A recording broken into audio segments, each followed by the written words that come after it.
So Robber and Bold now make their way down to the town, and Bold is naturally scared out of his wits by the sight of so many new things, and not just the sight of them either. Oh, don't be scared. Noise won't harm you. Got to get used to it. Used to it. You can say that to him all you want, but if you're used to a quiet lifestyle, you will never get used to the sound of a city. It's like a constant drill in your ears. And I'm not just talking about the roadworks here. If you live near a nightclub, you'll either have to A, soundproof your bedroom, or B, carry a gun in it so that you can threaten people outside your window at night. Oh, but no, apparently this is antisocial behaviour. So now I've got no other choice but be stuck in here all day and just talk about a kids show. Pigs. Oh, gets quieter at night. Then you can start foraging. There's some rich pickings, which you'll share with me. Oh, Of course. You've earned it. hoped you'd say that. Here's your share of mine. Wow, now it really is like a father-like-son situation. Taking rotten chicken legs from a shrill-voiced vermin in the middle of a city whilst exhausted. Oh, and trust me, this won't be the last time the events of New Friends, Old Enemies will be repeated. And it'll be done several times in this episode. Though, thankfully, not through this. Try.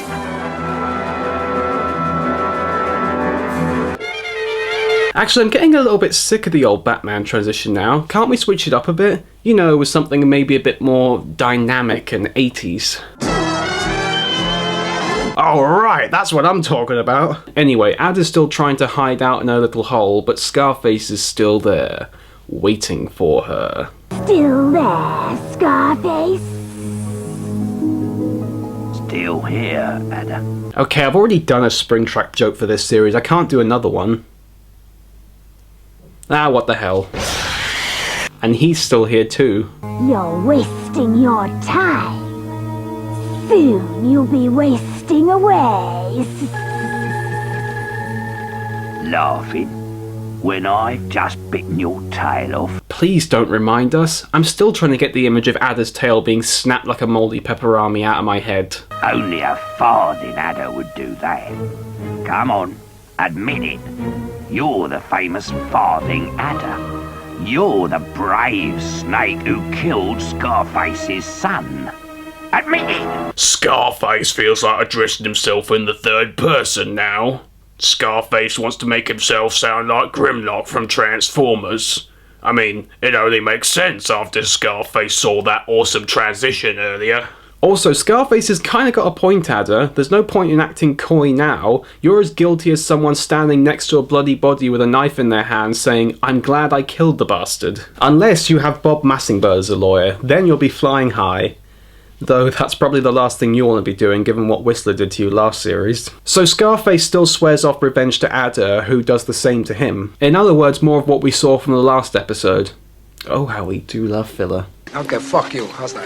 Fuck you. Fuck you. Meanwhile, we catch up with Weasel and Measley's trial on how they mixed up the message to Ada. And it's right here where yet another one of the parallels to New Friends, Old Enemies comes in where it's basically just a bunch of political and debate nonsense that goes on way too long than it needs to, but at least we have the luxury of having some more interesting characters be involved in this one. So rather than skipping it as I did last time, I'm just going to show you all the highlights and the results so we can get it out of the way. I confess, Weasel gave Ada the wrong message. See me, lady, I always let her do all the talking. That I can believe. Objection, me lad, matey. If Weasel told Ada to kill Scarface, she would have, matey, but she didn't. She killed the wrong fox. Case proven, me lad, I mean lady, those weasels are guilty. What about the chief witness? Where is the chief witness? Who knows? In the absence of further evidence, the judge will pronounce sentence.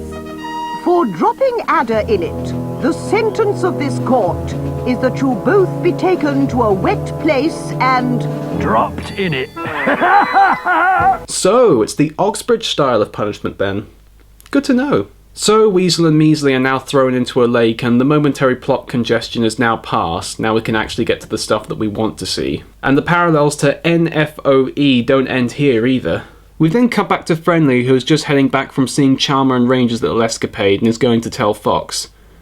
Wait a minute, How long has it been since he saw them? So if we would assume that right now Bold's adventure is going on at the same time as everything else right now, that means that Ada's hiding, Weasel and Measley's trial, and Friendly seeing Charmer and Ranger has all happened within the span of 2 days! Now granted I could see Scarface and Ada's little tiff going on for 2 days, but why would the animals wait 2 days to do Weasel and Measley's trial, unless there was a stay of execution for that trial? And why would Friendly wait 2 days to tell Fox about the little love tiff going on in the park? And if he has, that means Charmer has been on watch for 2 whole days! Talk about working overtime, or has the space of time and the sense of time and cross-cutting just eluded the editors right now? So I guess Bold having Robber go and get help could have happened when Charmer and Ranger were found out, and when Weasel and Measley were caught, that could have been when Bold was found by Shadow, was when Scarface was having that confusing pep talk with Ranger as well, and possibly the gap between when we saw events with Bold and the next one could have been where all the events were happening,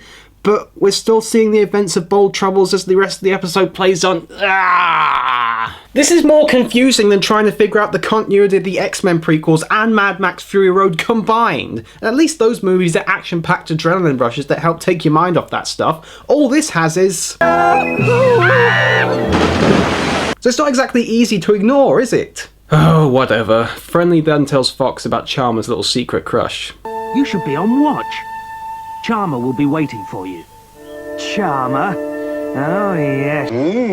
Yes. She was waiting for someone, all right, but it wasn't me. What do you mean? I caught her with Ranger, Scarface's son. They were acting very friendly. What? Disgraceful! I had a feeling this might happen. Wait, what? How exactly do you have a feeling about this? Or are you just one of those mothers who worries about how loose their daughter is?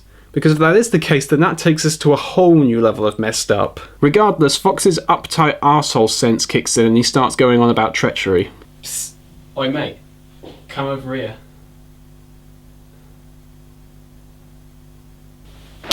Ow! Alright, time to take over this nerdfest. I'm George Kyle and welcome to my show.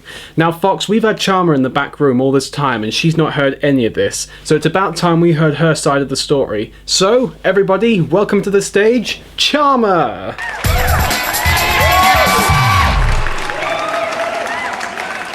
Now Charmer, I'm afraid that we've had to tell Fox about you and Ranger. You promised you wouldn't tell him. I know, I'm sorry, but he was going to find out eventually, and you didn't have the guts to tell him yourself, so we might as well have. I would have told you myself when the time was right. You kept saying that to yourself, but the snowball of hesitation would have kept rolling down the hill and then hit you at the bottom of it. Now, Fox, what do you have to say? You and he could never make a match. How can you say that? You haven't even met him. Charmer, please, this is Fox's time to talk. Though she does have a good point, Fox, we've also got Ranger in the back room, and we've also got the boxing gloves and ref ready to go. I don't need to. You're red, he's blue. What more do you want? We're young. What difference does our colour make? Ooh, she's hit you with some grade A equal rights moves there. A good point made for their relationship. Vixen, what do you have to say about all this? If I may intercede, Fox, love, as we all know, is reputed to be blind. Al, I was talking to Vixen, thank you, so if you please butt out of this conversation. Now, as you were going to say? Perhaps your children will bring peace to the two tribes. Please don't drive another of my cubs away, Fox. Ooh, opening old wounds there. Now, fellow audience, we've had a man here who's allowed his one daughter to die, forced his other son away, and is slowly driving away his other daughter. What do we make of him now? Quite right. Fox, you're a stone-cold old has-been and your red ass needs to learn yourself some responsibility. What you got to say for that?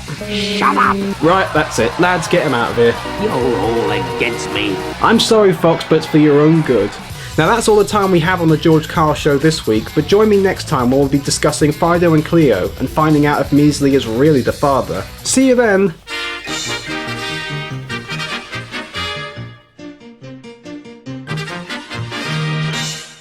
So despite the Jerry Springer-esque drama here, Fox does agree to meet Ranger personally and get to know him. Though, since 3 in 5 people don't find Jonathan Ross funny, we're in for a bit of a gamble on how he'll react to Ranger. So you think I should meet this? Ranger. Yes, I do. right. Better fetch him. Oh, thank you. Thank you. I wish Badger was here. The young just don't seem to value the oath as we did. Speaking of which, Badger, after being chewed out by Fox in a moment of anger from a few episodes ago, has retired to his set. Almost literally, as due to his age, he's now on his deathbed and is slowly fading away. And it seems that delirium has started to set in, as we'll see. Badger! Moley. Old friend. Well, okay, that's not delirium, that's just Badger being Badger. And the writers being idiots. But just keep watching and you'll see what I mean. Time to get up, is it? Time to go out in the moonlight to hunt in Farthing Wood.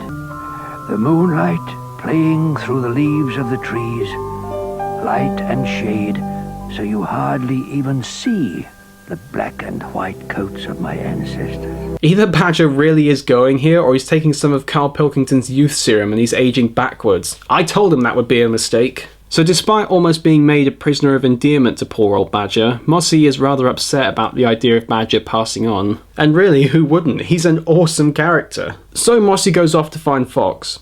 Meanwhile, Charmer goes to meet with Ranger, though her arrival couldn't have been at a worse possible time. Ranger, Father knows about us and... I may have done something really terrible. Do you have an adder in your company? Yes, why? Did she kill Bounder? Yes, I'm sorry, Ranger. It was meant to be your father. So, it was no accident. My father was right. Bounder's death was part of a plot against us. Plotting behind Ranger's back now, Charmer. Have you no shame? You just defied your father, and now you've defied the person you defied him with. What the hell is wrong with you? So yes, Ranger gets pissy at Charmer and storms off in a huff. And unfortunately, Friendly's creeper stalker moments are still at large. Seriously, I feel like I can't get changed these days without Friendly looking at me.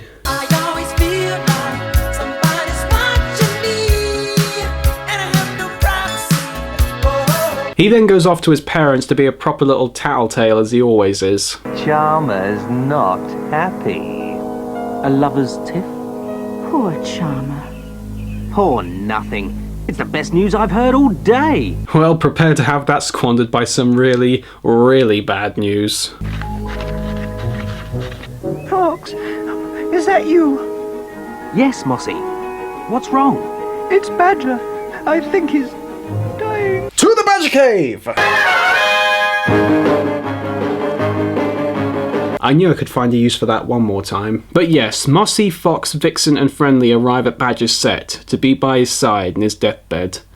And for all the horrific, gory and disturbing imagery and deaths in this show, for all the sad, horrible moments that have happened in it, this scene is the one that pulls the most heartstrings and jerks all the tears of the Farthing Wood fans, myself included. So, to honour his memory, we now witness Badger's death. Ah, Fox. Come to persuade me to leave Farthing Wood, have you? No. No, I'm sorry. I could never leave my old home. My birthplace. Badger, I'm sorry I was unkind to you. A fox? Worried about kindness? I must be in heaven.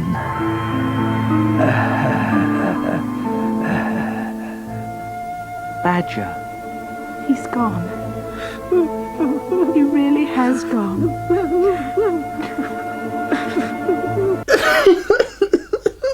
Badger! No!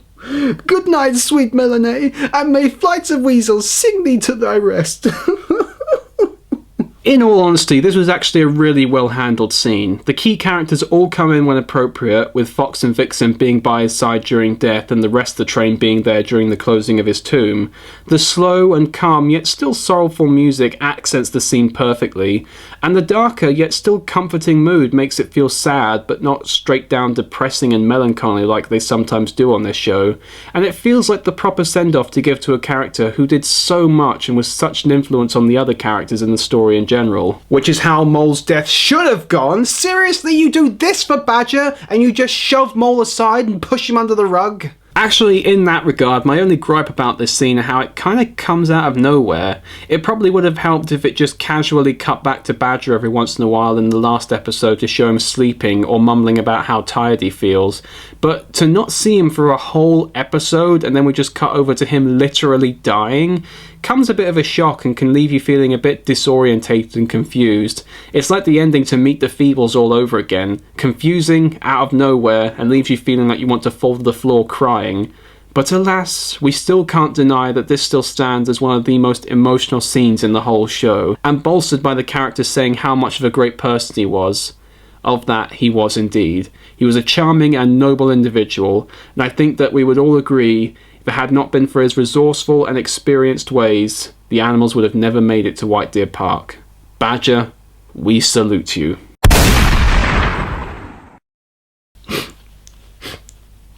At least it can't get any sadder than that. At least I don't have to pretend to be my father anymore. What could possibly break me out of this now?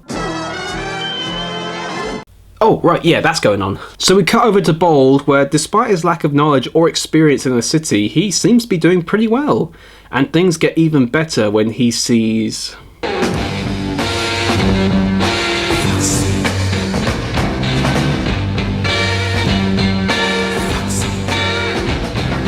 Actually, this is well into the 90s now, and he's also much younger than his dad, so maybe we should use a different song. She's my cherry pie, cool drinking water, such a sweet surprise. Tastes so good, make a grown man cry.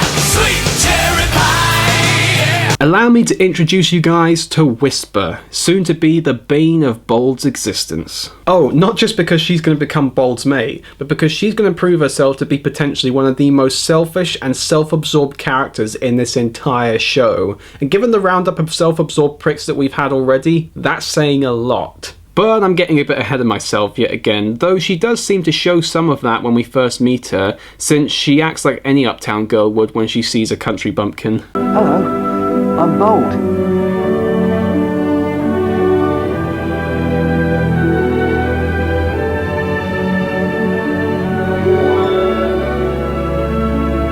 Damn, girl! For a fox, you sure are catty. Bold, of course, is smitten by seeing the only female fox he's ever seen that isn't his mother or his siblings. Not that that seems to stop real foxes. But like any creeper stalker would do, he follows her around the city and keeps making bedroom eyes at her. Like brother, eh, friendly?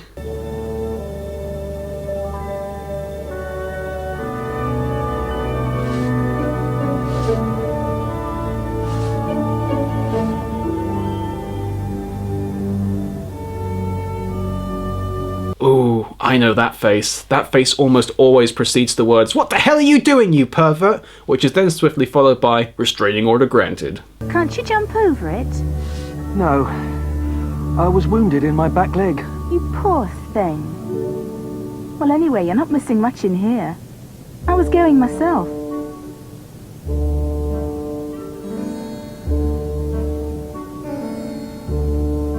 What did you think was in that garden? Vodka and pot. I know it's hidden around here somewhere and it just has to be there. Hunting's difficult, so I came to the town to forage.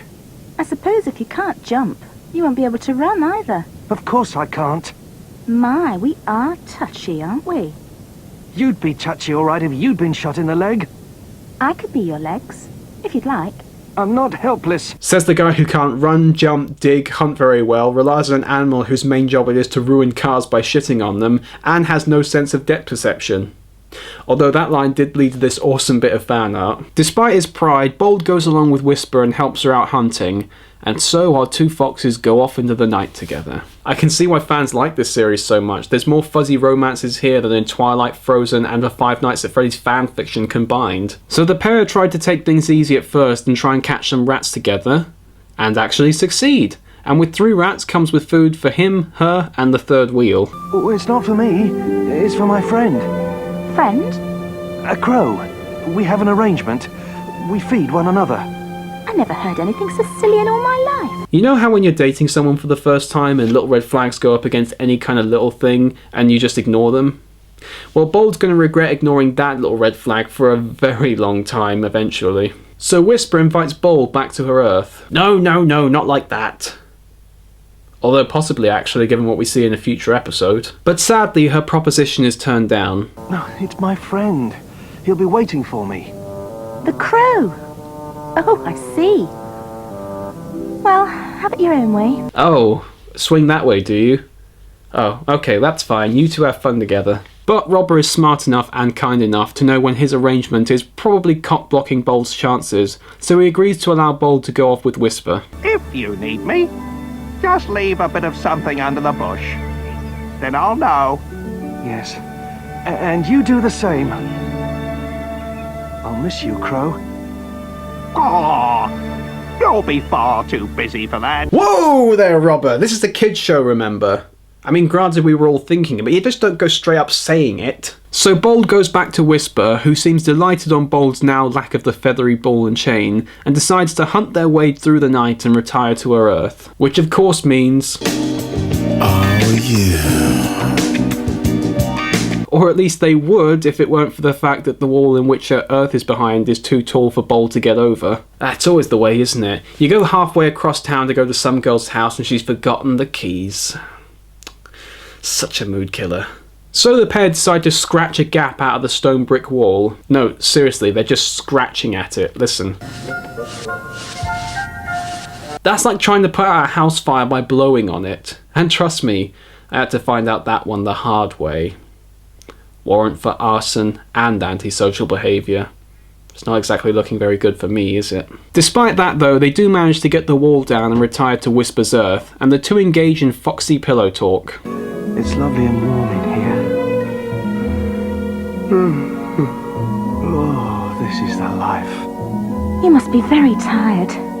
But happy. It's funny how both Bold and Charmer have managed to find love in the last places they would think to look. I guess you could say they found love in a hopeless place. Screw you guys. Talking of which, in what is probably the smoothest of the Bold and Park transitions yet, we cut to Charmer and Ranger, who seem to be making amends of things. I guess George Carl's words must have helped them out a bit. No, they didn't at all. He's a hack and a twat. Don't ever listen to him. My father has agreed to meet you. What? If you'll meet him. Oh, this should be great. It's like Who's Coming to Dinner, only on a more annoying scale. Oh, wait, they already did that. But now let's see how the situation develops. Oh, would you clear up already? This is my show. Screw you, I'm taking over. You kiss your mother with that mouth? I'll do more than that to your mother. Alright, buddy, you're going down. Bring it, geek. Suck it, you punched up prat! Why don't you practice what you preach for a change?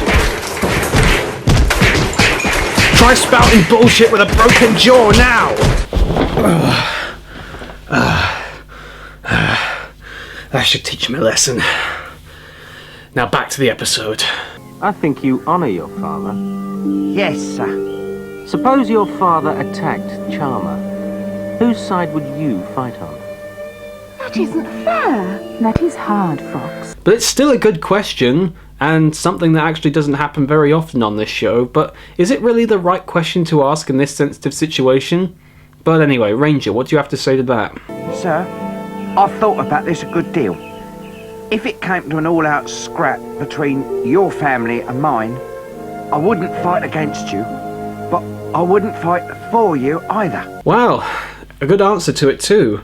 This is turning out to be a filibuster of a good scene. Well written and well paced. Well, at least he's honest. So Fox, while not truly giving his blessing, does allow Charmer and Ranger to continue seeing each other. And can I just say that it's good to see a scene where Fox is actually level-headed and wise again for a change, rather than, I'm at war with an arsehole, so I have to be an arsehole too now. So thank you for that. And speaking of arseholes, we cut back to Whisper, who has just finished listening to Bold's story on where he comes from. But your father's a hero. Don't believe all they tell you. I'm really honoured to know you, Bold.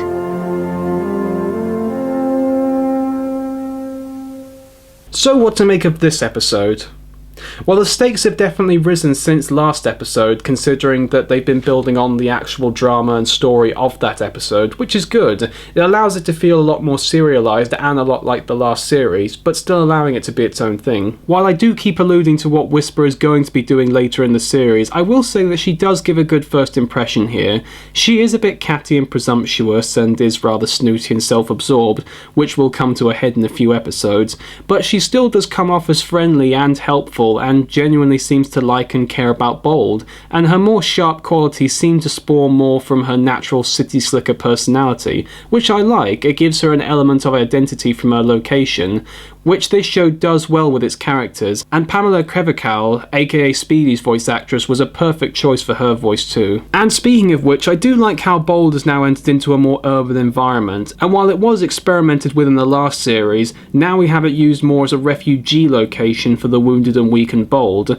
and while it's not quite used to its full potential by the lack of interaction with humans and human technology like in Pandemonium, it is still nice to see a change of location and to set Bold's story apart from Fox's in the first series. As I said earlier, the whole episode itself feels a lot like new friends, old enemies from the last series, in both the good and bad ways, and while we're not made to succumb to Vol's Adam Sandler-like voice this time, the trial does seem to be a bit of unnecessary comic relief that does take us away from the more interesting parts in the story, of which our main character is coming to a city environment like Fox did in that episode, and while admittedly not used exactly the same way as in that episode, it is somewhat similar. Overall, a very good episode, particularly since it could have been doomed from the start given its premise and how much stuff's been thrown into it. However, next week is when we need to start bringing protection, because if you think the last few episodes have been dark, you've got nothing on the next one, in where I think it may possibly be the darkest in all the series. So I warn thee, come prepared, or you'll be crying all the way to the therapist.